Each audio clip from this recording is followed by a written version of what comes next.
I've been attached with the feeling of waking up with you by my side.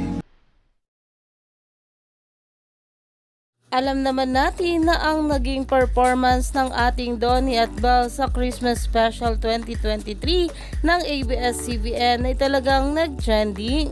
Lalong-lalo na nga ang bawat tinginan at kulitan ng ating Donnie at Belle. At talaga namang pinag-usapan nga rin sa social media ang pagbotones nga raw ng damit ng ating Belle Mariano kay Donnie. At narito pa nga guys ang isa pang video.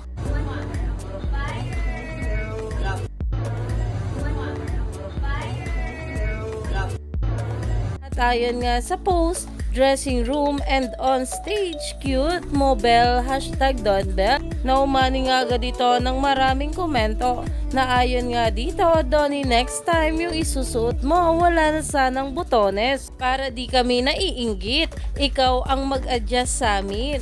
Dahil grabe nga talaga kamaalaga itong ating Donnie at Belle sa isa't isa. Kaya naman himlay malala naman dito ang maraming bubblies. Kaya naman stay tuned lang tayo for more update kala Donnie at Belle sa mga susunod pang ayuda. Dahil sa mga susunod na araw ay marami pa talaga tayong masasaksihan patungkol sa kanila.